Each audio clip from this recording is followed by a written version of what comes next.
Maharashtra TV 24 के देश विदेश में मैं दिलाशा दहिवेलकर आपका स्वागत करती हूँ।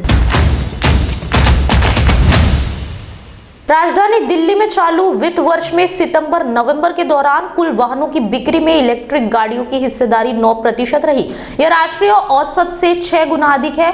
आम आदमी पार्टी सरकार ने मंगलवार को एक बयान में यह जानकारी देते हुए कहा कि दिल्ली भारत की इलेक्ट्रिक वाहन राजधानी के रूप में उभर रही है। प्रधानमंत्री नरेंद्र मोदी जल्द ही कुवैत की यात्रा पर जा सकते हैं। खास बात यह है कि पिछले 40 सालों में देश के किसी प्रधानमंत्री की यह पहली कुवैत यात्रा होगी। बताया जा रहा है कि कुवैत जाने की पीएम मोदी की योजना पश्चिम एशिया के देशों से संबंधों को मजबूत करना और राजनीतिक साझेदारी को नए मुकाम पर ले जाने का एक राजनीतिक हिस्सा है। बता दें कि तेल के क्षेत्र में कुवैत एक संपन्न देश है। कोरोना वायरस के नए वेरिएंट ओमिक्रॉन के 63 से अधिक देशों में फैलने के बीच वैज्ञानिक इससे उत्पन्न होने वाली भावी परिस्थितियों और चुनौतियों का अनुमान लगाने में जुट गए हैं। ओमिक्रॉन से दुनिया भर में अभी केवल एक मौत ब्रिटेन में दर्ज की गई है, लेकिन इससे डर का आलम यह है कि दुनिया के कई देश बचाव के लिए बूस्टर टीका लगाने का अभियान चला रहे हैं। कांग्रेस सांसद राहुल गांधी द्वारा हिंदू और हिंदुत्व को लेकर दिए गए बयान पर कई नेताओं की प्रतिक्रियाएं आ चुकी है। इस कड़ी में केरल के मुख्यमंत्री पिनराई विजयन ने भी राहुल गांधी पर निशाना साधा है। पिनराई विजयन ने मंगलवार को कहा कि राहुल गांधी भारतीय जनता पार्टी के विरुद्ध नरम हिंदुत्व के विकल्प को आगे बढ़ा रहे हैं। हालांकि उन्होंने कहा कि इससे कांग्रेस और कमजोर होगी। उन्होंने कहा कि कांग्रेस केंद्र में बीजेपी के खिलाफ भरोसेमंद विकल्प पेश नहीं कर पाई है।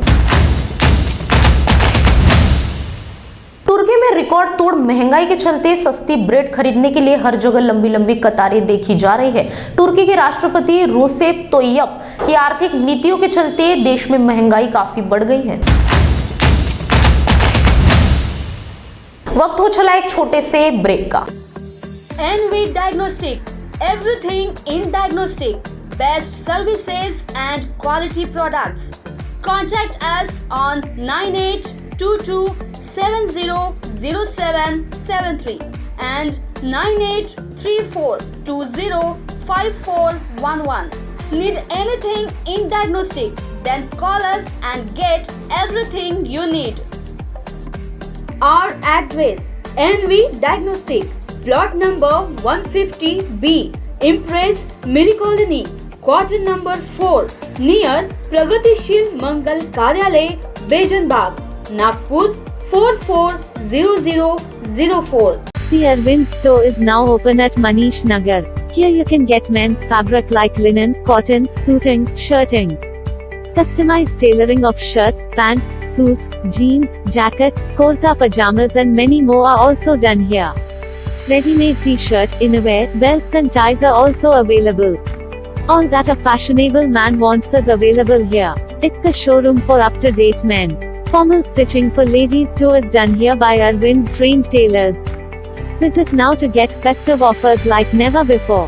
So remember, the Arvind store, Manish Nagar, Besa, Somalwada Road, opposite Krishna Super Bazaar, Nagpur. स्वागत है आपका ब्रेक के बाद। कई मसलों पे पहले से ही जूझ रहे पाकिस्तान पर अब गैस संकट के बादल छा रहे हैं। पाकिस्तान के सूचना मंत्री फवाद चौधरी ने मीडिया से बातचीत करते हुए गैस संकट की चेतावनी दी है। उन्होंने कहा कि आने वाले सालों में पाकिस्तान के पास कोई गैस नहीं होगी। उन्होंने आगे कहा कि पिछले 2 सालों से देश में हर साल गैस में 9% की कमी हो रही है। दुनिया में कोरोना के नए वेरिएंट ओमिक्रॉन के बढ़ते खौफ के बीच WHO के महानिदेशक टेड्रोस ने बड़ा बयान दिया है। टेड्रोस ने कहा कि कोरोना के अब तक आए सभी वेरिएंट से सबसे तेजी से यह वेरिएंट फैल रहा है। साथ ही दुनिया के अलग अलग देशों में कोरोना के नए वेरिएंट को लेकर चलाए जा रहे बूस्टर अभियान को लेकर भी टेड्रोस ने काफी कुछ कहा। 29 अगस्त को काबुल में अमेरिका द्वारा किए गए ड्रोन एयर स्ट्राइक में 10 मासूम अफगान नागरिकों की मौत हो गई थी। अब अमेरिका ने कहा कि काबुल एयर स्ट्राइक के लिए किसी भी अमेरिकी सैनिक और अधिकारियों पर कोई कार्रवाई नहीं की जाएगी। अमेरिका की इस घोषणा से पीड़ित परिवार गुस्से में है। कोविड नियमों का पालन न करने वाले कर्मचारियों को गूगल सैलरी नहीं देगा। इतना ही नहीं, उसने कहा कि अगर कर्मचारी कोविड वैक्सीन नहीं लगवाते हैं तो उनकी नौकरी जा सकती है। न्यूज चैनल CNBC ने मंगलवार को आंतरिक दस्तावेजों का हवाला देते हुए यह दावा किया है।